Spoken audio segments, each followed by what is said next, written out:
ನಮಸ್ಕಾರ.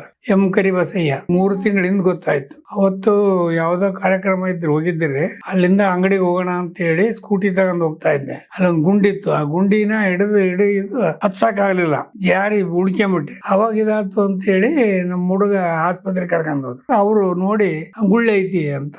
ಅದು ಇವು ಅವ್ರ ಮಾತಿ ಮೇಲೆ ಇವ್ ನಮ್ ಹುಡುಗ ಹೇಳಿದ್ರೆ ನಾನು ಒಪ್ಲಿಲ್ಲ. ಅವ್ರು ಒಬ್ರೇ ಹೇಳಿದ್ ಕೇಳಲ್ಲಪ್ಪ, ನಾನು ದಾವಣಗೆರೆ ಹೋಗೋಣ ಅಂತ ಹೇಳಿ ದಾವಣಗೆರೆಗೆ ಹೋಗಿ ಟೆಸ್ಟ್ ಮಾಡಿಸಿದ್ರು. ಅವರು ಗುಳ್ಳೆ ಐತಿ ಅಂದ್ರು. ಅವ್ರು ಗುಳ್ಳೆ ಐತಿ ಚೆಕ್ ಮಾಡಿದ್ರು, ಬಾಂಬೆ ಕಳಿಸಿದ್ರು. ಎಲ್ಲಾ ಚೆಕ್ ಬರೋದ್ರೊಳಗ 1 ತಿಂಗಳು ಮಾಡಿದ್ರು. ಅವ್ರು ಐತಿ ಆಪರೇಷನ್ ಮಾಡ್ಬೇಕು ಅಂದ್ರು. ನಾನು ಈ ಏಜ್ಗೆ ಆಪರೇಷನ್ ಮಾಡ್ಸ್ಯಾನಲ್ಲ, ತೊಂದ್ರೆ ಆದ್ರ ಕಷ್ಟ ಅಂತ ಹೇಳಿ ಇಲ್ಲೇನ ಕರಳಿ ಮೇಲೆ ಗುಳ್ಳಿದೆ ಅಂತ ಹೇಳ್ತಾರ. ಅವ್ರಿಗೇನ್ ಹೇಳಿಲ್ರಿ, ಅದನ್ನ ಆಪರೇಷನ್ ಮಾಡಿದ್ರೆ ಒಂದೇ ಸಲ ಮಾಡಕ್ ಬರಲ್ಲ ಅಂತಾರೆ.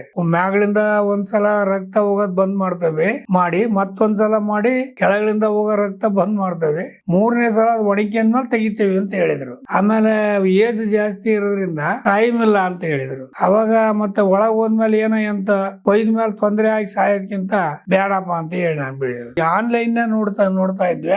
ಆ ಗ್ರೂಪ್ ನೋಡ್ಕೊಂಡು ಆಮೇಲೆ ಇವ್ ನಮ್ಮ ಹುಡುಗ ಆಂಧ್ರಕಾಲ ಫೋನ್ ಮಾಡಿದ ನಿಮ್ ಬಗ್ಗೆ ಮಾಡಿ ನೋಡೋಣ ಅಂತ ಬಂದಂಗ.